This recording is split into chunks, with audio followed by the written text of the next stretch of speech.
With our 5th edition of Top JOX Interviews, I'm your host, Joey Lawrence. If you are a serious golfer and have competed in Arizona's best amateur tournaments from the junior to senior level, you have probably already met today's guest. He has been an AGA volunteer, a senior rules official, and course raider for 30 years.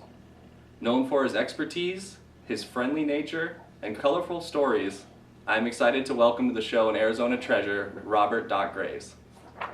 All right, well, welcome, Doc. Thanks for inviting us into your home today. Thanks, Joey. I appreciate this. Doc, you are well known in Arizona golf circles, but how did you get involved in the sport before you moved here? I've been playing the game over 70 years, and I started in St. Louis at the oldest private course west of the Mississippi. I didn't take any lessons. I've never taken any lessons, really. And I started out as a bee caddy because I had never been on a golf course before. And here I am, 13, 14 years old. But you'd be surprised, I lived within walking distance of 5 golf courses in this particular area of St. Louis. All were great golf courses. And that's where I learned to play. That's where I scored 2 2s on par 5s. I've never had a hole in one. With all the golf I played, and I played every damn course in the country, just about. Well, being so athletic, did you ever play in any tournaments yourself? I played, my first national tournament was the National Caddy Championships, held in 1946 in Columbus, Ohio, at the Scarlet Course, and that's the home course for Ohio State University. I saved up my nickels and dimes and got there. And that's the beginning of my golf. I went to University of Missouri, graduated in 1952, had a chance to play in the U.S. Open in 1952.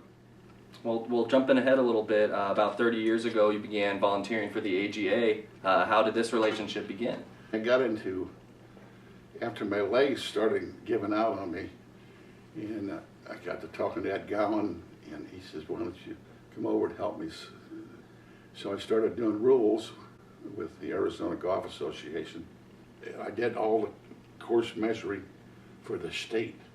We measured the old-fashioned way with a laser. I had a tripod and had a guy holding a mirror, and I measured the courses that way, and then they'd pick up the tripod and walk down there. Oh, it was the beauty. Well, we've got a pretty good understanding about you being a rule official and what that entails, but what kind of stuff do you do as a raider? You measure the difficulty of the golf course, the slope, the degree of difficulty is what that slope means. That was all volunteer work. Because I had the time, but I've been very fortunate. Ben Hogan came aboard, and I caddied for him under a different situation. Ben Hogan's caddy got sick. They gave me the job caddying for him for 18 holes. So I caddied for him. He won the tournament. Of course, I wasn't there at the end, but I was there the first day. So, Doc, you've had a bird's eye view at many Arizona amateur tournaments throughout the years. What players or situations really stand out the most to you?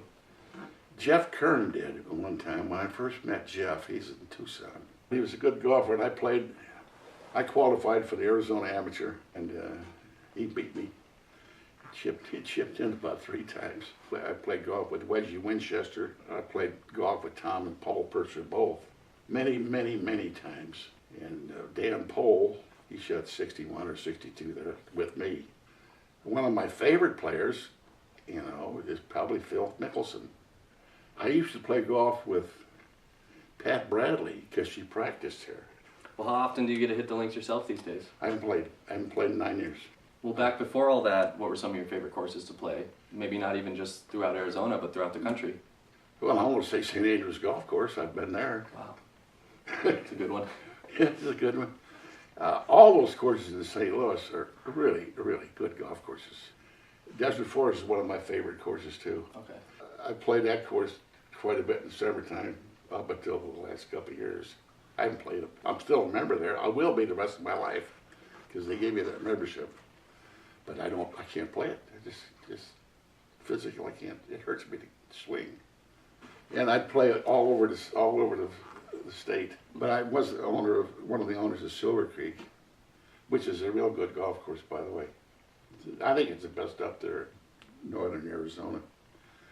But all the courses in Flagstaff are good. Forest Highlands, and Desert Forest, Forest Highlands, and Desert Highlands. And Desert Highlands, you know. And DC Ranch is a real good golf course. Well, there's the courses, but tell us in your opinion, who's the best professional and the best amateur in the game? I would say Phil. Bob Cochran is one. We have a lot of real good golfers and amateurs. When Anderson, the golf coach of Arizona, I'll call him once in a while. I say, this guy's hot. You get the kid's name. You give him a little tip. Watch this guy. He's only 14 now. And he hit the ball so well. Well, Doc, if you could tell us one thing that most people don't know about you. I'll tell you a story. November 22nd, 1962, I was going to a chiropractic convention in Fort Worth, Texas. And I flew in there. And the only way you can get over to Hotel Texas, which was in Fort Worth, was to take the limousine. So I jump in the limousine. Who jumps in next to me was the ambassador to Pakistan. And so we got up to the front desk at the Hotel Texas in Fort Worth, Texas. And they said, I'm sorry, Dr. Graves, but your room has been taken by the Secret Service because President Kennedy is here tonight. So I said, okay. Just then, the Pakistani ambassador, they're not going to say anything to him. I want Dr. Graves to have my room. So I got his room, and I'm on the same floor as John F. Kennedy. Wow. I go up in my room, and who's up there but 5 Secret Service guys? Open the suitcase, check me, check my ID, Social Security number, everything right there. And I passed, so I stayed there. The next day, John F. Kennedy had to speak before the Chamber of Commerce of Fort Worth, you know. And we had another little meeting off in another room, the chiropractic convention. And I needed a cigarette about 10:30 in the morning. And I was puffing on my cigarette. And who comes up on the elevator but John F. Kennedy and Jackie? And I shook his hand about 1 hour before he got the bullet. Oh, wow. Can you believe that?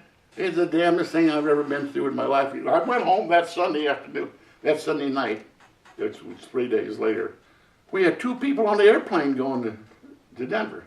That's how quiet it was. And that's the biggest experience I've ever had. Well, you're known for your stories. That's a pretty good one to share with us. Well, real quick, Doc, when's the next tournament for you? Next tournament's going to be in a couple of weeks. We're going to be at it's Northern Arizona Amateur, which is in Prescott. And then after that, it's winding down. We'll have a tournament of the Hall of Fame Championship, Hall of Fame dinner.